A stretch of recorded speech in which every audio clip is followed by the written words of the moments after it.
you'll be sorry. You're being a very foolish girl.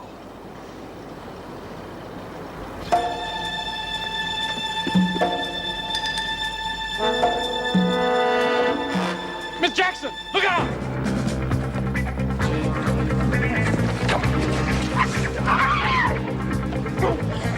Jeez, we've had it. Come on!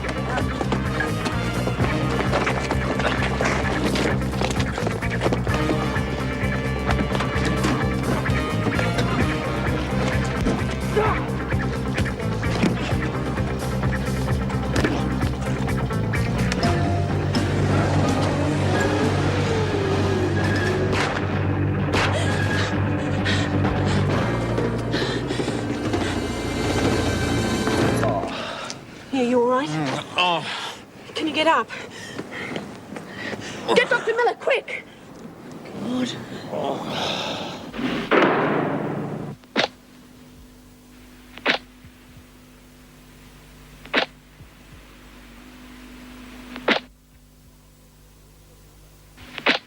He seemed all right, then he tried to get up and just fell back unconscious. Hold that, what do you make? Take Martin inside and phone the police. You all right, Jim? Yeah. I'm fine. Just a bit groggy, that's all. Now, don't try and get up. We'll get a stretcher. Stretcher, you gotta be joking. I'm all right.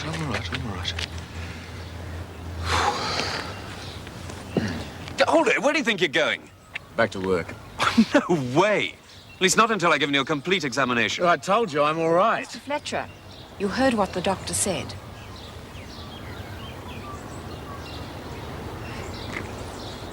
Yes, ma'am.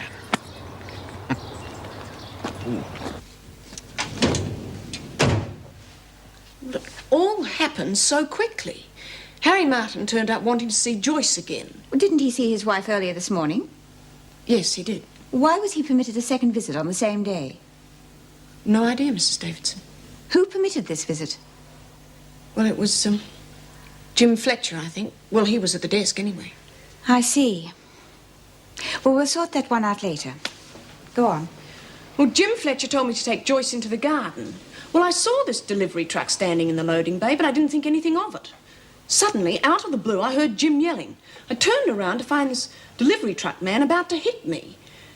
When he came face to face with me, he panicked, I suppose, and just managed to push me over. Then he and Harry Martin made a grab for Joyce and started dragging her towards the truck. Well, I grabbed Harry and we all fell in a heap. Are you saying that Joyce Martin wasn't attempting to escape? No, on the contrary, she was being abducted. Why? All right, what happened then? Well, the two men left Joyce and ran towards the truck. Well, Jim tried to stop them. They were too much for him and just knocked him down. The truck took off through the gates. Guard fired a couple of shots, but it was nothing much any of us could do. Did he hit anyone? No, I don't think so. Well, there's going to be a lot of explaining to do when the police arrive. I'd better let Jim Fletcher's family know of his condition. No, don't go, Meg. Sit there. Take it easy for a while.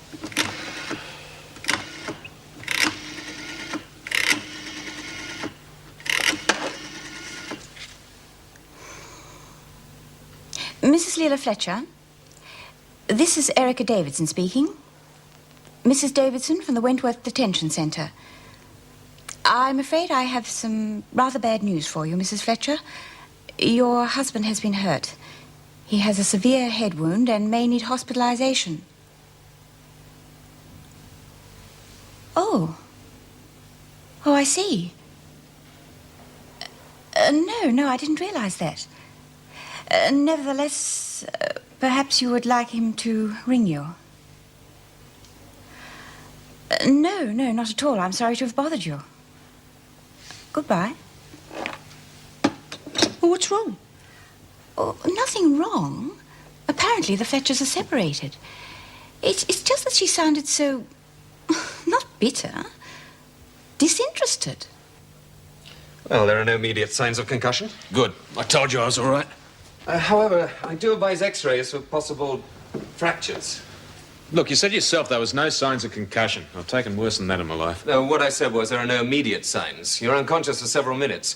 You may not be as tough as you think, you know. What's that supposed to mean? Nothing, I was joking. Yeah, well, I don't find jokes like that very funny. I'm sorry. However, that doesn't alter what I said about x-rays. You can never really be sure what internal damage has been done. No way. Mr. Fletcher, I'm not asking you, I'm telling you. If you don't have those x-rays, I shall have to declare you unfit for duty. All right, I'll have one. Good. I'll drive you to the hospital myself, make sure you do. And then they grabbed me and started taking me towards the truck. Oh, good, I thought I've really had it this time. Then Mrs. Jackson did a flying tackle like nothing on earth. You should have seen it. Down they went. And then Fletch starts building up towards the truck, but they laid into him good and proper. He ends up on the ground. Smack on his head he was. Well, I hope they didn't hurt him too bad. Oh, I don't know. There was a lot of blood. Oh, I wish I'd been there. I always miss out on all the excitement. Oh, you'd bloody keel over with fright if something like that happened to you. Do you think your husband got a bullet through his guts? Oh, yes, you silly old bag. That'd make you real happy, wouldn't it? A few dead bodies lying all over the place and you'd think that was real good. Lay off, Doreen. Oh, mind your own business. How'd you like a couple of your teeth loosened?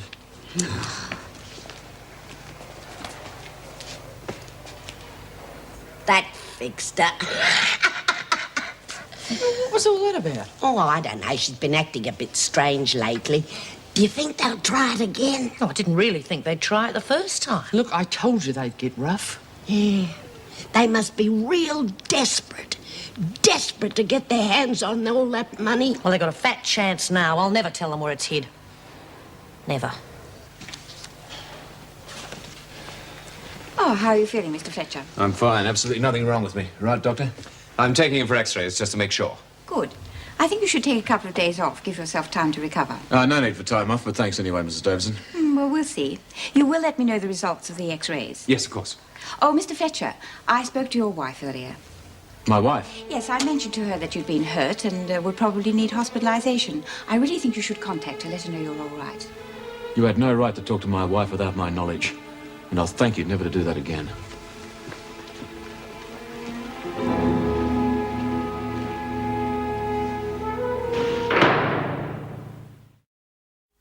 Come, girls, move along. No. Any recent dinner in Burko's, don't you? Oh, Lizzie, come along, hurry up.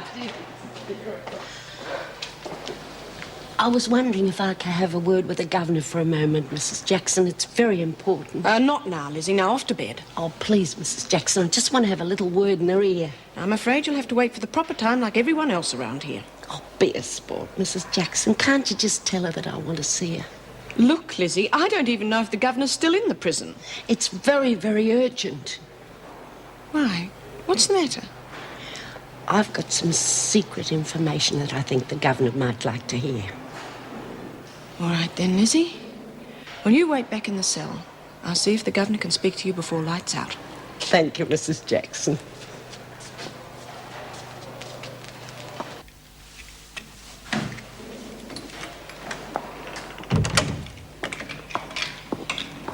Excuse me, Mrs. Davidson. Could you spare a moment before you leave? Lizzie would like to see you. I'll see her in the morning. Well, she was quite adamant she wanted to see you right away. And what about? Well, I don't know. She said it was urgent. I'm sure it can wait till the morning. She said she had some information for you. Information about what? Well, I don't know, but I don't think it's one of her tricks. She sounded really serious. All right, then.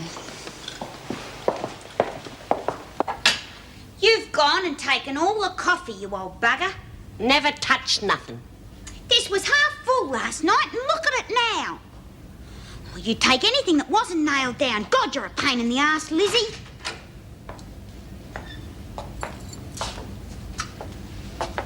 Well, Lizzie, what's so important it can't wait till morning? It was me who took 'em, Mrs. Davidson. Took what? Them tablets out of the doctor's surgery. You mean the bottle of Valium? That's right. Lynn didn't take 'em. Well, why didn't you own up before? Couldn't stand the thought of the pound, Mrs. Davidson. All them mice running over me feet at night and... well, it'd kill me. Oh, don't talk nonsense, Lizzie. Besides, you know very well a woman of your age and health would never be put into solitary confinement. I thought you'd be so mad at me you'd throw me in anyway. Oh, what rubbish. Mrs. Jackson, release Lynn from solitary. Oh, and let the rest of the staff know that all Lizzie's privileges have been stopped until further notice. Yes, Mrs. Davidson. Doreen, what do you know about this?